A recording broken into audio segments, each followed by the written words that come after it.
October 20th, 2552, 5 ODSTs were deployed in the city of New Mombasa. Though originally told their mission would be to infiltrate a Covenant assault carrier stationed above the city, they were redirected to the planet's surface at the last second, just as the enemy ship bugged out. Covenant just set off a nuke? No, the carrier's going to jump. It's a slip-space weapon, ignition! With New Mombasa shattered and in disarray, these 5 ODSTs attempted to find their way back to their captain, the ONI officer Veronica Dare, and complete the mission they were originally sent to do. This way, and stay quiet. But who were these brave 5? At the head of the pack was Gunnery Sergeant Edward Buck, a career Marine who served against the Covenant as early as Harvest in 2525, and as late as Reach only weeks prior. We need to get above this crap. Link with the B-net. One of our drones must have seen where they hit.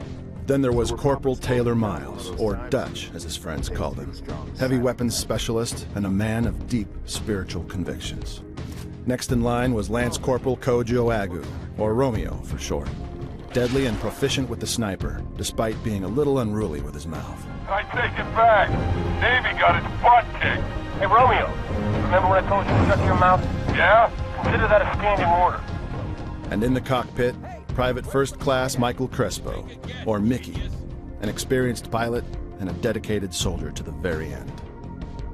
To round off their squad was the rookie, a mysterious Lance Corporal who, while having served only a half-decade before, had seen some of the bloodiest battles against the Covenant the UNSC had ever waged.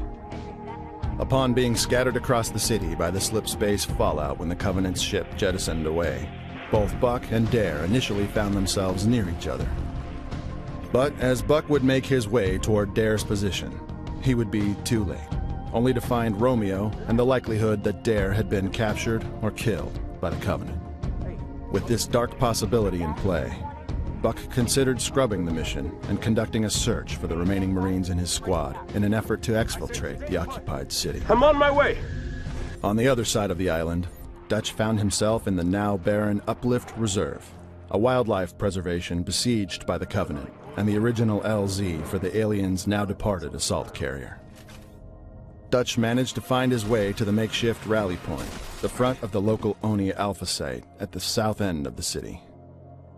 At the same time, Mickey had forged his own way through the urban sprawl, eventually linking up with Dutch and fighting alongside the NMPD as the Covenant bombarded the ONI building with every infantry unit they could muster.